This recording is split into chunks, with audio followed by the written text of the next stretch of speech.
이 종교개혁 기념주일은 일종의 우리 개신교의 생일인데 성전 건축 막바지에 이르다 보니까 특별한 행사도 갖지 못한 채로 지나가게 되었습니다.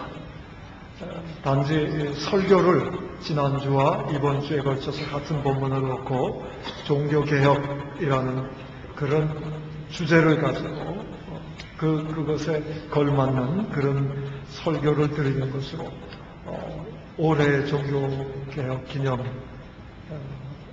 지나가야 될 것 같습니다.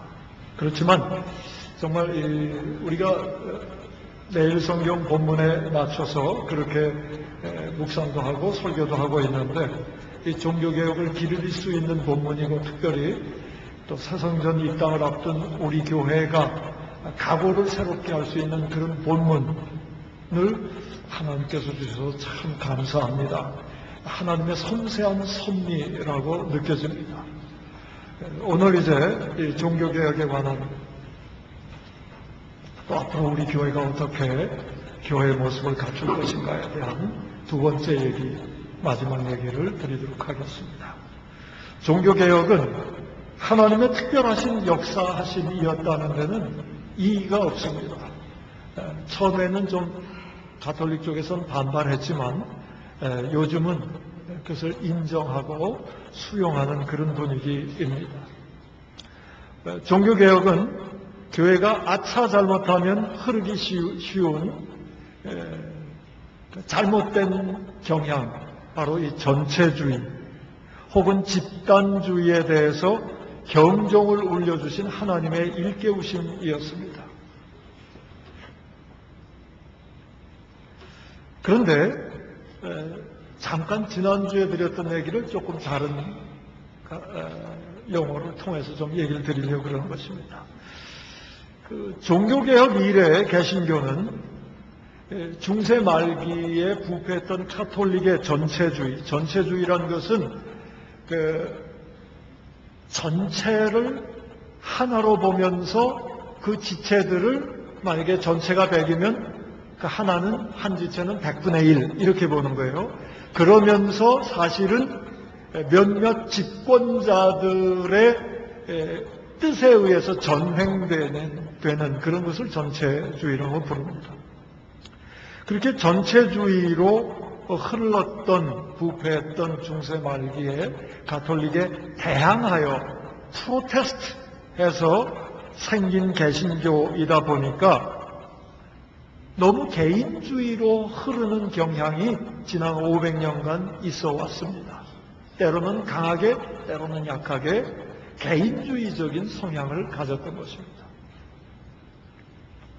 나쁘게 그 개인주의 성향이 흘러나올 때, 표출될 때는 그것이 극심한 자기중심주의, 이기주의로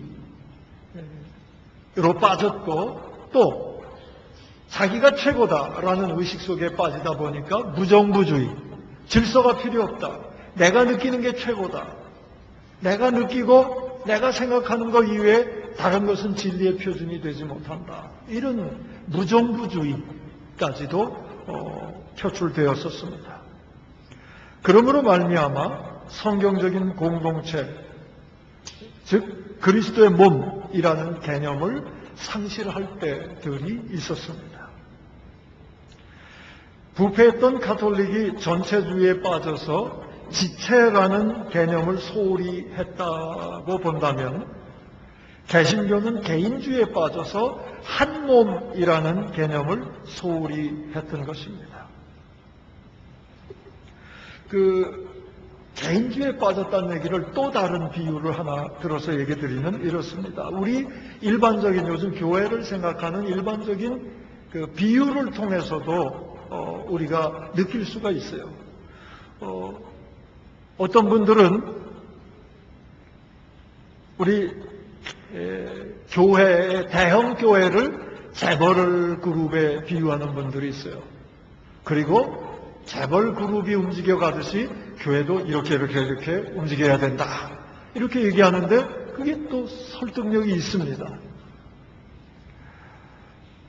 중소형 교회는 중소기업처럼 그렇게 생각하는 경향이 있고 그러다 보니까 목사는 무슨 재벌그룹의 회장 내지는 무슨 기업의 CEO 이런 개념으로 또 이 목사직을 생각하는 그런 경향들이 있습니다. 이것은 자본주의를 바탕으로 한 세상적인 모습입니다. 자본주의라는 것은 근본적으로 인간의 개인주의, 심지어는 이기주의를 밑바닥에 깔고 있는 것입니다. 다른 대안이 없어서 그것을 그대로 사용하고 있고 정문제가 되는 것은 계속 수정해 오고는 있지만 그 기본에는 개인주의가 깔려 있는 거예요. 그런데 교회를 그런 자본주의의 현상인 재벌그룹이나 혹은 기업에 비유하고 목회자를 CEO나 회장에 비유하는 것은 잘못된 것입니다. 그럼에도 그게 먹혀 들어간다는 얘기는 우리가 얼마나 개인주의에 빠져 있는가를 단적으로 보여주는 예인 것입니다. 이러한 현상은 전체주의에 대항하기 위해서, 프로테스트하기 위해서 개인주의를 강조했던 그 부작용인 것입니다. 왜냐하면 우리가 예수님의 모습에서 어떻게 재벌그룹의 회장의 모습을 찾을 수가 있는 것입니까? 없거든요. 예수님의 모습에서 어떻게 기업의 CEO의 모습을 찾을 수 있는 것입니까?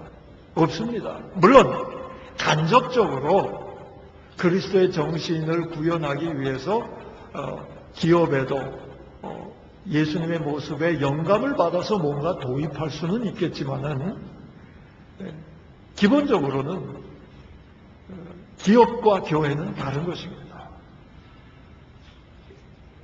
이러한 사실에 우리가 주목하고 교회가 더 성경적인 방향을 찾아서 성경적인 신앙 공동체로 변화되어 나가야 할 것입니다. 이제는 전체주의나 개인주의의 망령에서 벗어나서 성령의 인도하심을 받아야 할 때인 것입니다. 지난주에 말씀드렸듯이 성령이 인도하는 공동체 의식은 바로 몸과 지체의 공동체 의식인 것입니다. 오늘 이 에스겔의 예언은 바로 몸과 지체의 공동체 의식을 원초적으로, 원형적으로 표현해주는 아주 귀한 말씀인 것입니다. 보석을 담고 있는 원석과 같다 그럴까요? 그런 말씀인 것입니다. 그것이 잘 다듬어져서 표현된 것이 사도 바울을 통해서 표현된 몸과 지체인 것입니다. 고린도전서 12장에 나오는 또 곳곳에서 사도 바울을 통해서 표현하는 그리스도의 몸의 지체라는 그런 표현들이 잘 다듬어진 보석이고 그 보석을 다 포함하고 있는 구약의 말씀이 바로 오늘 에스겔서의 예언인 것입니다. 지난주에 초점으로 삼았던 25절을 한번 다시 읽고 거기에서 말씀을 연결해 가도록 하겠습니다. 25절 말씀 같이 읽습니다. 그러므로 주 여호와께서 이같이 말씀하셨느니라. 내가 이제 내 거룩한 이름을 위하여 열심을 내어 야곱의 사로잡힌 자를 돌아오게 하며 이스라엘 온 족속에게 사랑을 베풀지라. 아멘. 야곱의 사로잡힌 자, 포로로 잡혀갔던 이스라엘 민족을 얘기하는 것입니다. 야곱의 사로잡힌 자를 돌아오게 하며 내 거룩한 이름을 위하여 돌아오게 하며 이스라엘 온 족속에게 사랑을 베풀지라. 하나님께서 에스겔로 하여금 이스라엘의 회복을 예언하게 하실 때 초점을 이스라엘 온 민족에게 두셨다는 점을 잊어서는 안 됩니다. 이스라엘 민족 중에 몇몇 개인들에게 초점을 두신 것이 아닙니다. 그것이 무슨 의미를 가지는가 기본적인 얘기를 지난주에 설교했습니다. 하나님께서는 그렇다 그래서 전체주의적 관점을 가지고 가지고 계시는 것도 아니라고 지난주에 말씀드렸습니다. 전체도 아니고 개인도 아닌 제3의 관점, 그것이 바로 바울을 통해서 말씀해 주신 몸과 지체로서의 공동체 관점이라고 지난주에 대언했습니다. 사실은 이 내용만 우리 머리와 가슴에 새기고 우리의 교회를 다시 보고 우리의 생활을 다시 보면 우리가 새로운 세계로 들어갈 수 있습니다. 이 세 가지 시각을 우리가 좀 염두에 둘 필요가 있어요. 전체주의, 개인주의, 몸과 지체.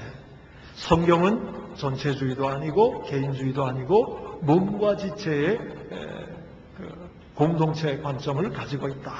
이 점을 이제 염두에 두고 살아가면서 분야마다 적용하게 되면 우리가 하나님의 말씀에 의해서 우리의 삶이 움직여지게 될 것입니다. 오늘은 이 몸과 지체 공동체 관점, 이것을 조금 더 심화하는 그런 내용으로 들어가도록 하겠습니다. 첫째 초점을 다시 한번 부각시킵니다. 이스라엘 온 민족을 먼저 사랑하신 하나님이라는 관점입니다. 우리 인간 이스라엘 백성이 변화되기 전에 우리 하나님이 먼저 택하시고 온 족속을 먼저 택하시고 먼저 사랑하셨다. 이 점에 우리가 다시 한번 주목할 필요가 있다는 것입니다. 이것을 굳이 좀 짧은 말로 정의하자면 하나님 사랑의 선행성, 이렇게 말할 수 있겠습니다. 선행되는 하나님의 사랑, 족속을 향한, 이스라엘 족속을 향한 선행되는 하나님의 사랑, 이렇게 정리해 볼 수가 있겠습니다. 한번 따라해 주시길 바랍니다. 이스라엘 온 족속을 향한 하나님의 사랑의 선행성.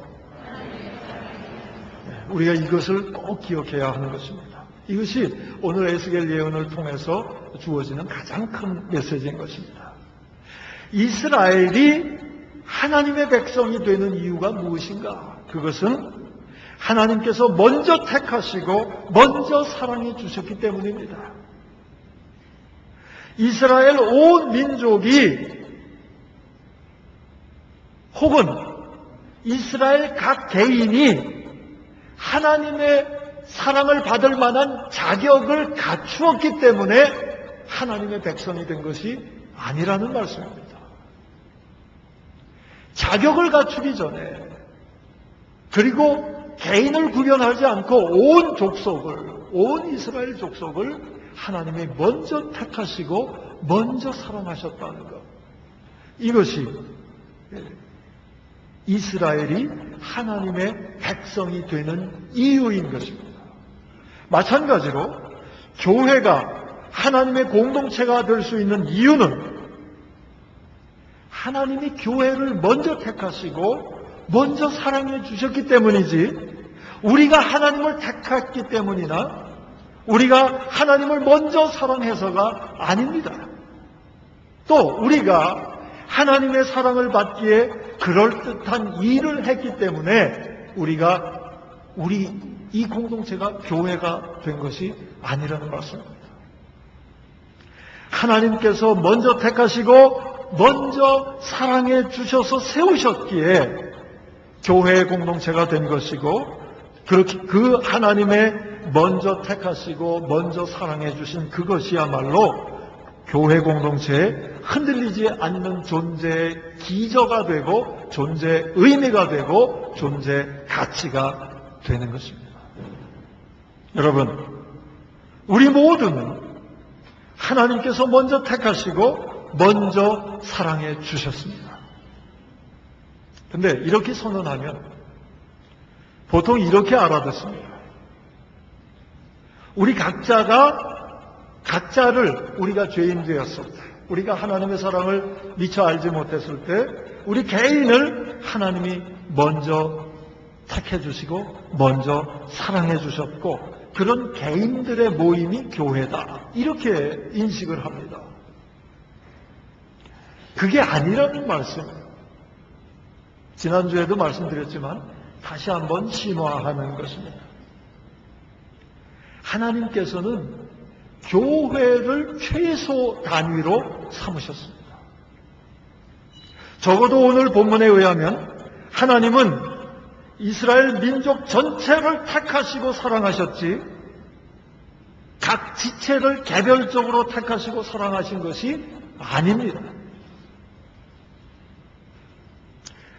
우리 교회를 택하실 때도 우리 이 교회, 우리들 이 전체를 한 몸으로 택하셨지 우리 개인을 택하셔서 교회를 이루신 것이 아니라는 뜻입니다.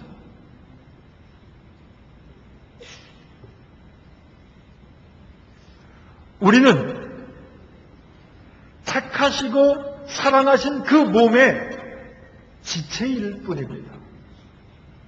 우리는 한 몸의 지체로서 택함받고 사랑받은 것입니다. 독립될 수 있는 한 개인으로서가 아니라 한 몸의 지체로서 사랑받고 택함받았다는 사실입니다. 여기서 나오는 놀라운 우리의 미래가 있는 것입니다. 우리 개인이 비록 허약할지라도 우리 개인이 비록 하나님 앞에 바로 서지 못할지라도 교회, 우리들, 그리스도의 몸은 언제나 거룩한 것입니다. 몸의 어느 지체가 허약해도 하나님이 몸에 역사하셔서 그 몸을 온전히 회복하실 것입니다. 이것이 오늘의 메시지고 교회를 향한 하나님의 뜻입니다. 우리 지체들은 몸과 함께 비로소 거룩해지고 몸과 함께 비로소 온전해지는 것입니다. 이것이 우리가 교회를 향해서 가지는 성경적인 믿음인 것입니다. 그래서 우리는 사도신경 뒷부분에 교회의 거룩함을 믿는다고 고백하는 것입니다. 사도신경 맨 앞이 성부 하나님에 대한 것이고 중간에 긴 부분이 성자 하나님에 대한 거예요. 밑에 부분은 성령에 대한 고백인데 교회는 바로 성령 공동체이기 때문에 성령으로 말미암아 생겨난 공동체이기 때문에 교회에 대한 고백이라고 볼 수도 있습니다. 맨 마지막에 그렇게 고백하잖아요. 나는 성경을 믿으며 성령을 믿으며 크레도란 말은 I believe 나는 믿습니다. 그리고 목적어가 여러 개가 나와요. 첫 번째로 나오는 믿음의 대상이 성령입니다. 나는 성령을 믿으며 그 다음에 거룩한 공교회를 믿으며 이렇게 고백하지 않습니까? 거룩한 공교회를 믿는 거 이게 중요합니다.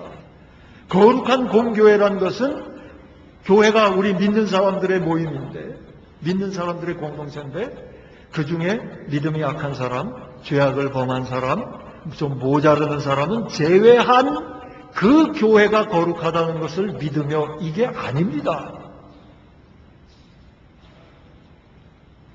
그리스도의 몸, 거룩하신 그리스도의 몸으로 이루어지는 그 몸, 그 교회가 거룩하다고 믿는 것입니다. 그 믿음으로 말미암아 비로소 교회 각 지체들이 거룩해질 수 있는 것입니다. 그런 믿음의 고백을 하는 거예요.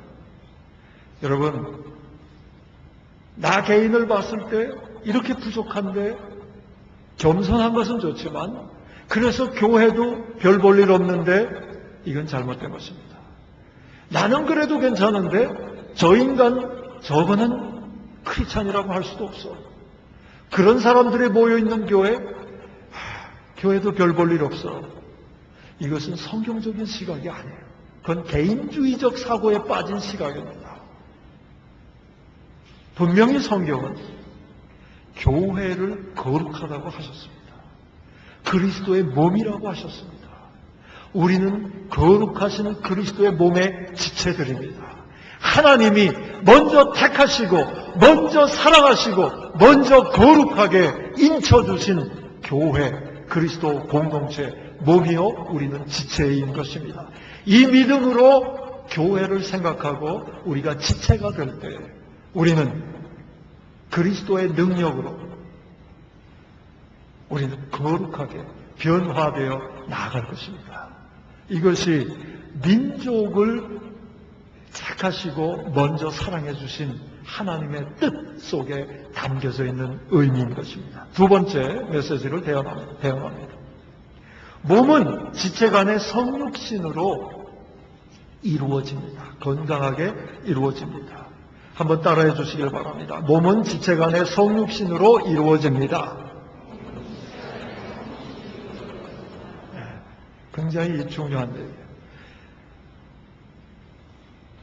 우리가 어떻게 그리스도의 몸이 되었습니까? 더럽고 추한 우리들이 어떻게 그리스도의 몸이 되었습니까? 교회가 되었습니까? 성자 하나님이 성육신 해주셔서 우리의 죄를 대신 담당해 주셨기 때문에, 그리고 친히 몸으로서 우리를 지체 삼아 주셨기 때문에 우리가 그리스도의 몸이 되는 것입니다. 그리스도의 몸의 지체가 되는 것이거든요. 성육신, 그리스도의 성육신 때문에 우리가 거룩하신 그리스도의 몸이 되는 것입니다. 그랬을 때 지체와 지체 사이도 바로 그러한 그리스도의 역사하심 속에 있다는 것입니다. 지체와 지체는 서로 성육신함으로 존재하는 것입니다. 참된 의미와 생명을 가지고 존재하는 것입니다. 다시 한번 전체적인 관점을 다시 한번 생각해 보겠습니다. 요한복음에 나오는 얘기입니다. 요한복음 3장 16절 얘기를 이렇게 풀을 수 있습니다. 하나님은 세상을 사랑하셨습니다. 그래서 독생자까지 내어주시고 그 독생자가 성자 예수 그리스도가 십자가에서 돌아가시기까지 하면서 세상을 사랑해 주셨습니다.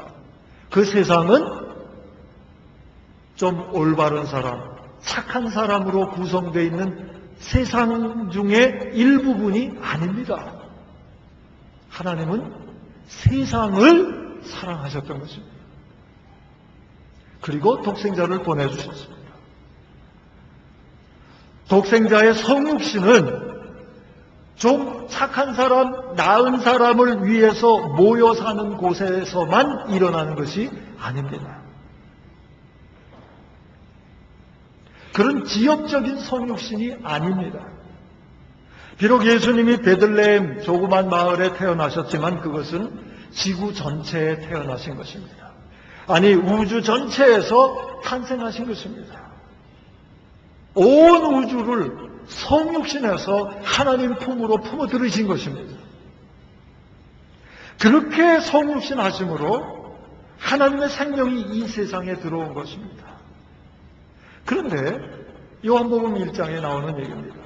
그렇게 생명의 빛이 비춰졌는데 세상은 그 빛을 영접하기도 하고 거부하기도 합니다.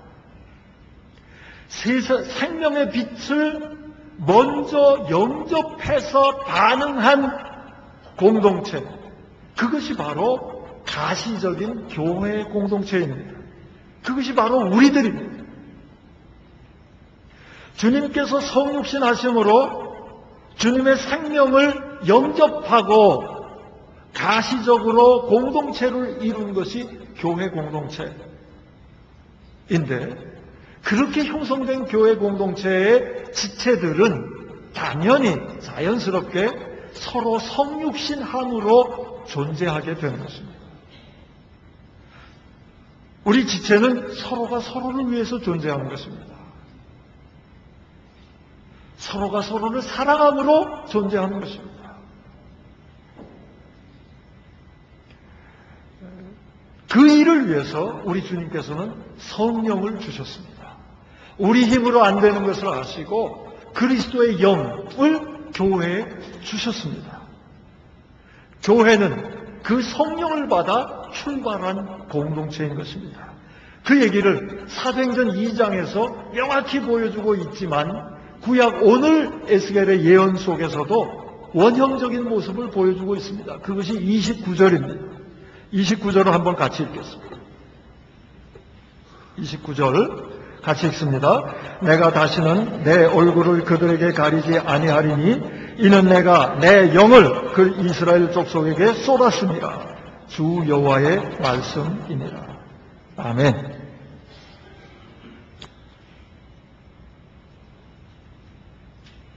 이미 성령을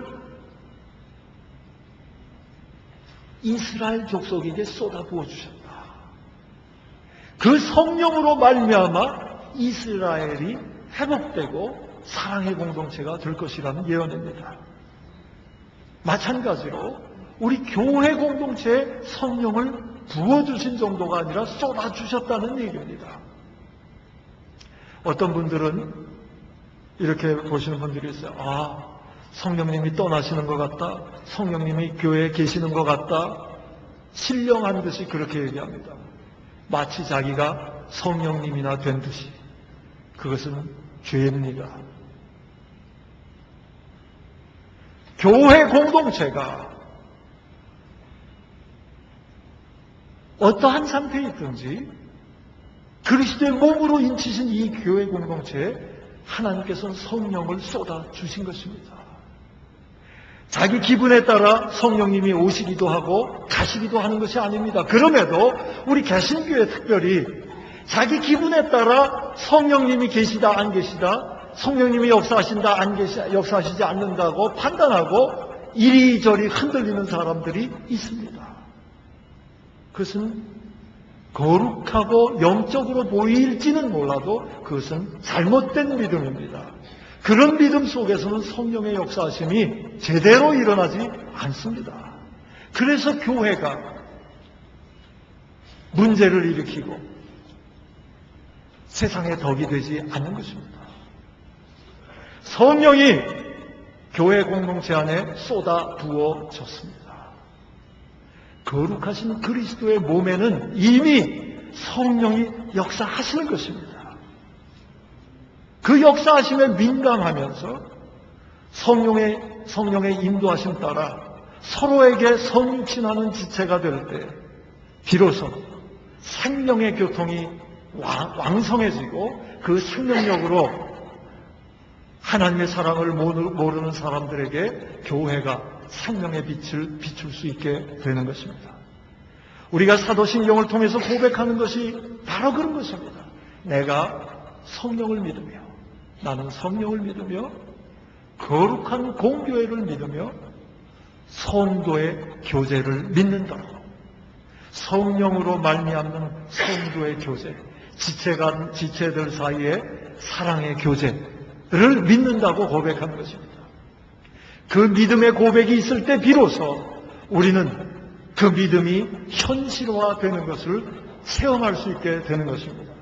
믿음이 먼저인 것입니다. 이 교회 공동체는 하나님이 거룩하다고 선언하신 공동체입니다. 성령의 쏟아부으심이 있는 공동체입니다. 그 믿음을 가지고 그 믿음으로 생활해 갈 때 교회가 성화되고 성도의 교제가 왕성하게 되는 것입니다. 이런 일을 위해서, 이런 관점에서 이제 교회를 우리가 좀 성령의 뜻 인도하심 따라, 성경의 말씀 따라 우리가 순종하며 움직여 나가야 할 텐데, 그 일환으로 우리가 새성전 들어가기 전에 우리가 이런 기도책을 마련했습니다. 이 주보 사이에 들어있습니다. 각 부서들의 기도 제목들을 기록했습니다. 지체와 지체가 어떻게 서로 성육신하며 섬길 수 있는가? 먼저 성령 안에서 기도하는 것입니다. 그 일을 위해서 구체적으로 우리가 사성전에 들어갈 때 우리가 정말 성령 공동체가 되어야 할 텐데 그 첫 발자국을 기도로 마련할 수 있기를 바랍니다. 나아가서 바로 이러한 하나님의 뜻과 교회 공동체를 향한 하나님의 뜻과 말씀을 따라 내가 바르게 서 있는가, 그리고 내가 바르게 생활하고 있는가를 돌아보고 말씀 따라 성령의 인도하심 받는 저와 여러분 될 수 있기를 축원합니다. 마지막으로 이제 우리의 민족을 한번 쳐다보고 말씀을 마치고자 합니다.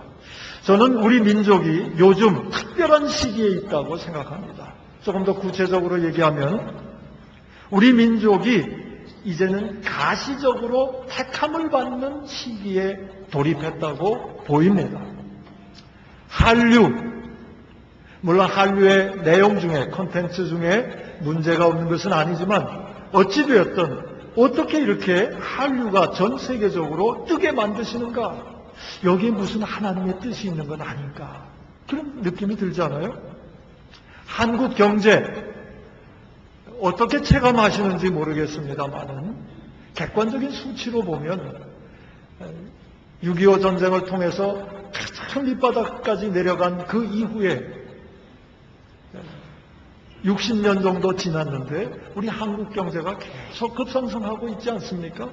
세계 경제의 어느 국가에서도 이런 예를 찾아보기가 쉽지 않습니다. 이스라엘이나 독일이나 일본 이런 나라들 빼고는 이런 경제를 갖추는 그런 국가가 없습니다.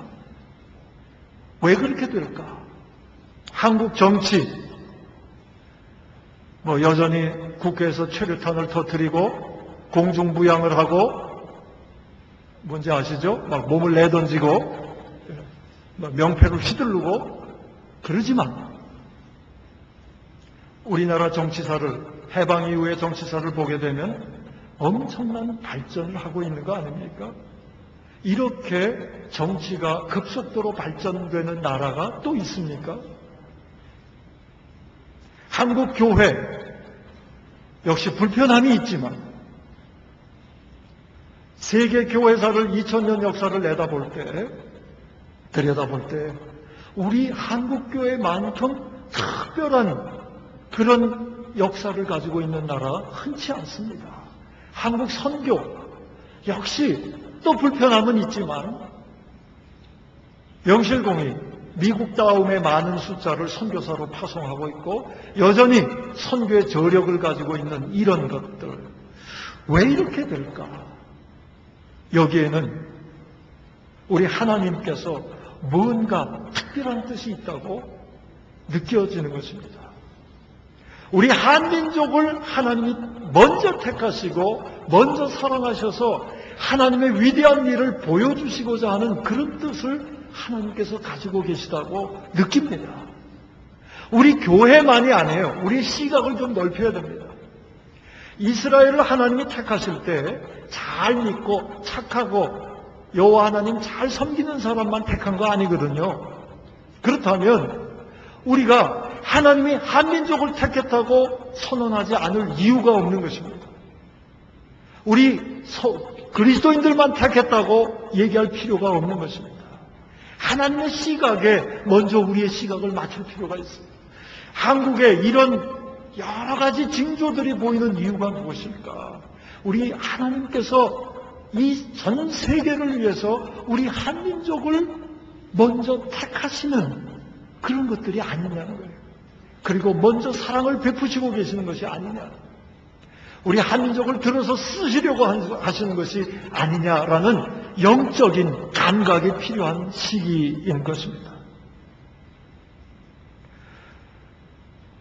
그러한 시점에서 그런 것을 영적으로 미리 먼저 깨닫고 우리가 이 한국 사회를 향해서 그리스도를 본받아 성육신적인 자세를 가지고 나아가는 것, 이것이 하나님이 우리를 부르시는 길인 것입니다. 이러한 시점에서 우리 싱가포르 한인교회 공동체에게 새성전을 주시는 이유가 무엇일까? 우리가 한번 궁금해하면서 기도할 필요가 있는 것입니다. 그 이유는 우리가 맨날 보따리 장사처럼 싸들고 돌아다니고 시간과 공간에 제약받기 때문에 불쌍히 여겨서 그러시는 것일까? 그것만이 이유의 전체일까? 그렇지 않다는 것입니다. 적어도 싱가포르의 한인들, 믿는 사람이든 안 믿는 사람이든 구분 없이 우리 민족을 먼저 택하시고 사랑하셨다는 것을 우리 교회로 하여금 증거토록 하시기 위해서 새성전을 주신 것입니다. 나아가서 싱가포르 사람들 그리고 싱가포르의 살고 있는 외국 사람들, 그런 사람들, 특별히 하나님이 사랑하셨다는 것을 알지 못하는 사람들에게 하나님의 사랑을 증거하도록 우리에게 거룩한 사명을 주시기 위해서 그 터전으로 사성전을 주신다는 것입니다. 우리가 먼저 택함받고 사랑받은 우리 한민족, 하나님이 택하시고 사랑하시는 그 한민족의 앞장선자들로서 이 세상을 향해서 성육신적 자세로 나아가서 하나님의 생명을 전하고 사랑을 전하는 그런 공동체 되라고 우리에게 사성전을 주시고, 그 사성전은 바로 그런 하나님의 거룩한 위탁의 징표인 것입니다. 우리가 이 사성전을 통해서 먼저 민족을 택하시고 사랑하시는 하나님, 그 하나님을 증거하고 하나님의 사랑과 복음을 전하게 될 때 우리 사성전을 통해서 하나님께 큰 영광 돌리고 우리가 정말 하나님이 택하신 거룩한 공동체로 온 세계 만방에 빛나게 될 것입니다. 그런 비전으로 사성전 시대를 대비하는 우리 모두가 될 수 있기를 축원합니다. 기도하겠습니다. 하나님, 종교개혁 495주년을 맞이하면서 이제는 개인주의의 굴레에서 벗어나게 해 주시옵소서.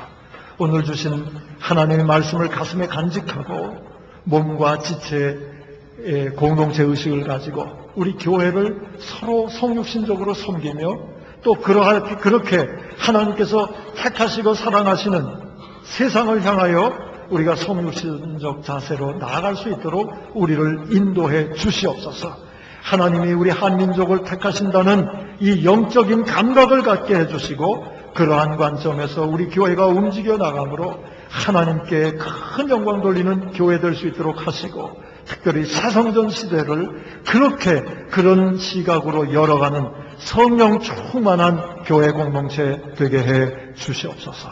예수님의 이름으로 기도하옵나이다. 아멘.